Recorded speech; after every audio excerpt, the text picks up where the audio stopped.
Romans chapter 11 verses 33 to 36. Oh, the depth of the riches of the wisdom and knowledge of God! How unsearchable his judgment, and his paths beyond tracing out! Who has known the mind of the Lord?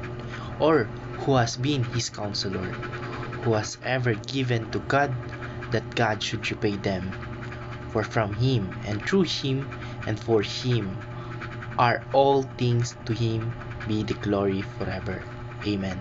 Magandang araw, ang tatalakayin po natin ngayong araw sa ating daily devotion ay ang incomprehensible. At ang una pong turuan na natutuhan ko ngayong araw kay Pastor Russell Ocampo ay the trying God is incomprehensible. Yung Trinity daw po, yung God the Father, God the Son, and God the Holy Spirit ay hindi natin kayang arukin sa ating mga isipan.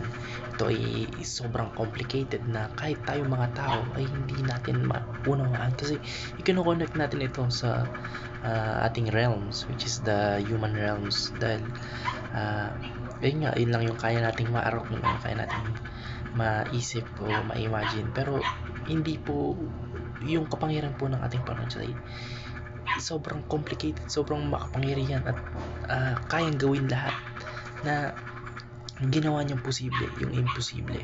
Yung Holy Spirit po, yung tulay para po sa tunay nating maranasan ang ating Panginoong Kristo, which is God the Son, sa ating mga buhay.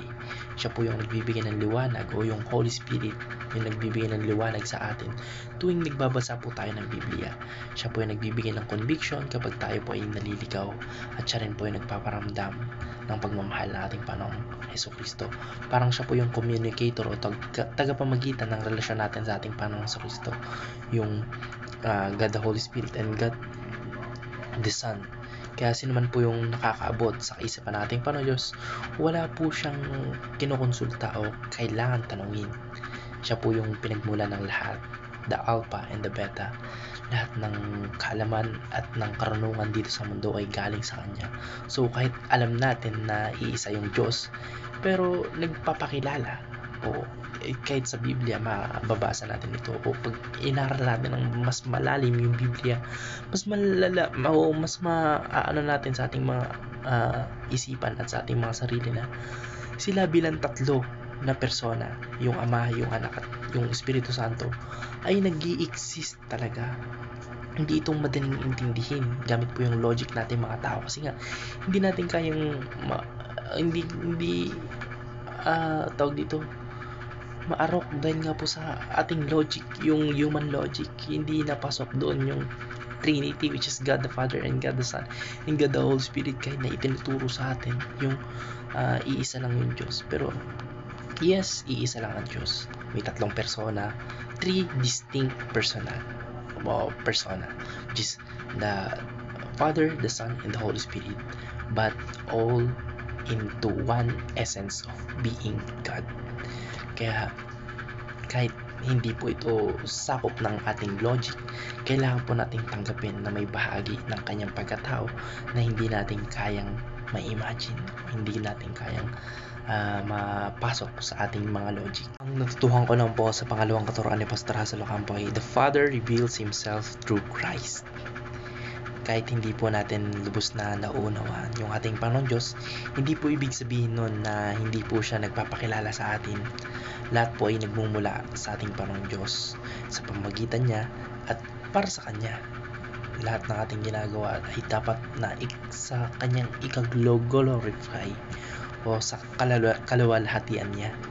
And kaya po yung plano ng ating Panginoon Diyos ay ipakalala po yung kanyang sarili sa atin sa pinakamalinaw na paraan, which is sa pamamagitan po ng ating Panginoon sa Kristo.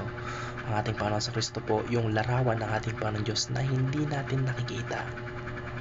Nung pumarito po ang ating Panginoon sa Kristo lupa o sa mundong ibabaw, pinakita niya po yung puso, yung kalooban at yung karakter ng Diyos Ama sa isang paraan na maintindihan natin bilang tao, bilang guro, bilang tagapagligtas. Ang natutuhan ko naman po sa pangatlong katuruan ni Pastor Russell Ocampo ay the Spirit communicates Christ to us. Hindi lang ang ating Panginoon sa Kristo yung nagpapakilala ng ating Panginoon Diyos, kundi ang Espiritu Santo rin yung gumagawa ng paraan para ang ating Panginoon sa Kristo ay maging personal at totoo sa ating mga buhay. Yung Espiritu Santo po yung tagapamahayag ng mga turo ng ating Panginoon sa Kristo sa atin. Siya po yung nagpapaintindi, nagbibigay lakas, at nagbabago sa atin para sundin natin ang ating Panginoong Kristo. Hindi lang head knowledge, kundi transformation ng buong pagkatao natin. At yun nga po, kapag tayo ay nabuhay muli o naborn again, hindi na tayo kagaya natin dati na ating mga pamumuhay, hindi na tayo gaya ng mga sanlibutan na pamumuhay, kundi na-birth na tayo sa pamagitan ng ating Panginoong Kristo. At yun lang po, maraming salamat. God bless. Amen.